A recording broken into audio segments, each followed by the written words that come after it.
హృదయపూర్వక నమస్కారాలు. రోజు గవర్నర్ గారి ప్రసంగంలో బడ్జెట్ సంబంధించిన ప్రసంగంలో గవర్నర్ గారు ప్రసంగిస్తున్నప్పుడు గత ప్రభుత్వంలో ఉన్న నాయకులు,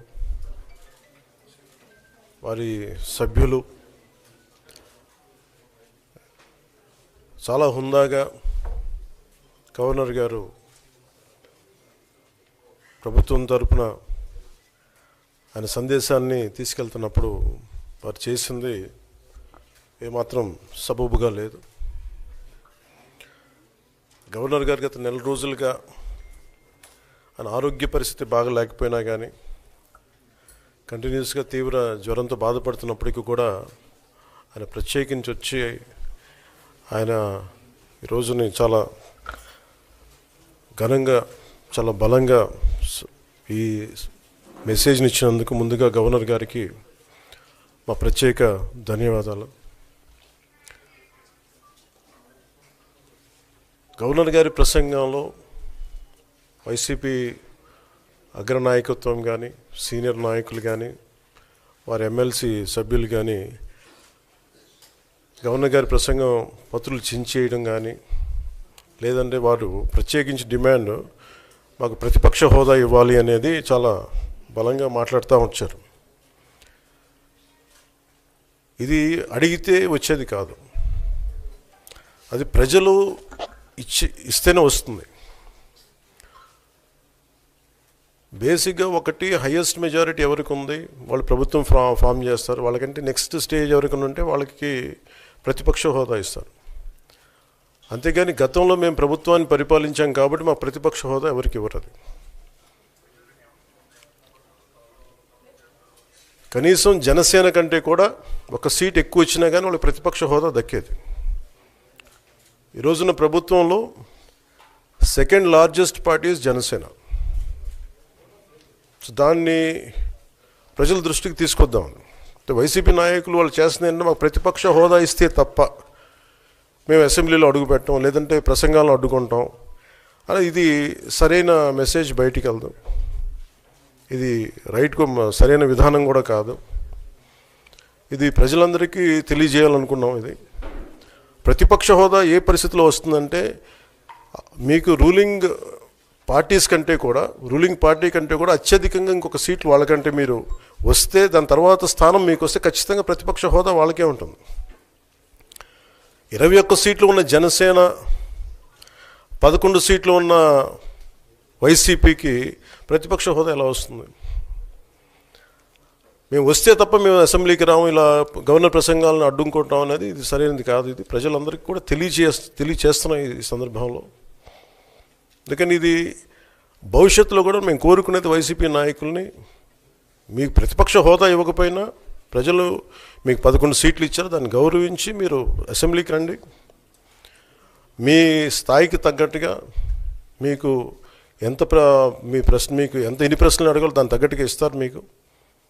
ఇవన్నీ దాటి మన స్పీకర్ గారు కూడా చాలా గౌరవంగా, వాళ్ళు 11 సీట్లు వచ్చినప్పటికీ కూడా చాలా గౌరవంతో ఇంతకాలం వాళ్ళకి ఇస్తూ వచ్చారు.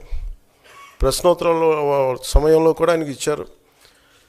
గతంలో కూడా ఇవన్నీ ఆయన రావడానికి కూడా ఆయన ఎలా రావాలి, ఏం చేయాలి, దానికి కూడా చాలా ఏమాత్రం ఇబ్బంది పెట్టకుండా గతంలో కూడా చేశారు. ఫస్ట్ మనకి గవర్నమెంట్ ఫామ్ అయిన తర్వాత కూడా వీటిని దృష్టిలో పెట్టుకొని వైసీపీ కొంచెం హుందాగా వ్యవహరించాల్సిన అవసరం ఉంది. వైసీపీ నాయకులకు కూడా మీకు బాధ్యత ఉంది.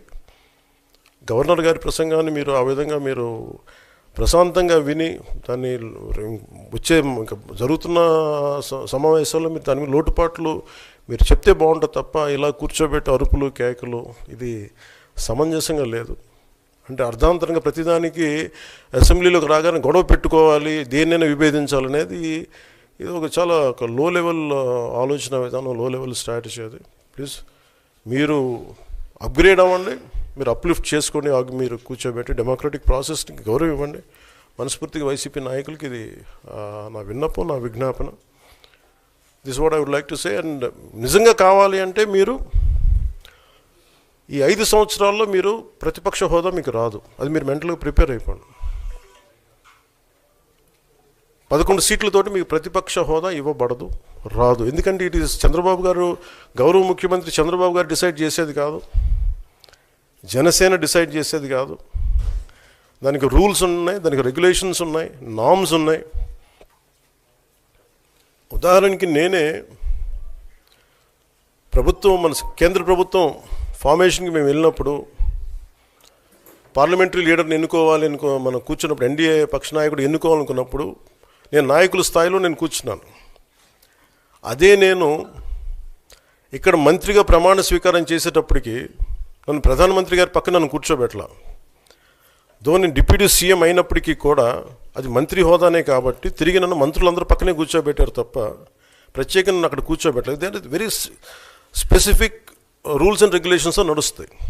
ఉదాహరణకి పొద్దున కూడా స్పీకర్ గారు ఎదురొస్తే, నేను అసెంబ్లీలోకి అడుగు పెడతా ఉంటే స్పీకర్ గారు ఎదురొచ్చారు.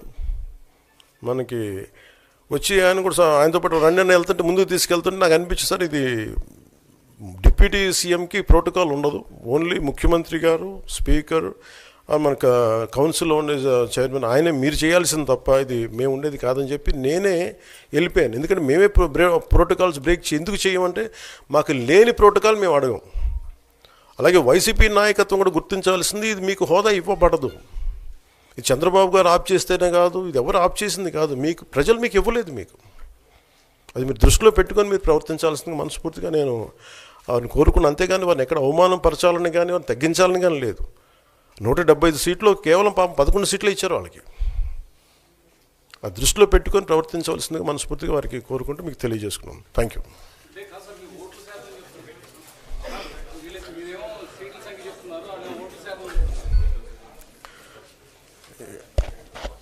ఫస్ట్ అప్పుడు ఏం చేయాలంటే సార్, అప్పుడు జర్మనీకి వెళ్ళిపోవాలండి.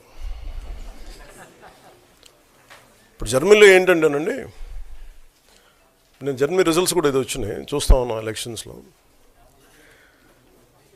25% వచ్చిన హైయెస్ట్ పర్సంటేజ్ ఆఫ్ వచ్చిన ఓటుకి ఇన్ని ఎంపీస్, ఇంత అసెంబ్లీ స్థానాలు ఉంటాయి వాళ్ళకి. 5% మించి తక్కువ వస్తే 5% ఓట్లు మిగతా వాళ్ళు పంచుకుంటారు. మనకు అలాంటి బెనిఫిట్ మనకు లేదు కాబట్టి మన రాజ్యాంగంలో లేదు. వాళ్ళు మంకు పట్టు పడితే they are free to go to Germany. Thank you.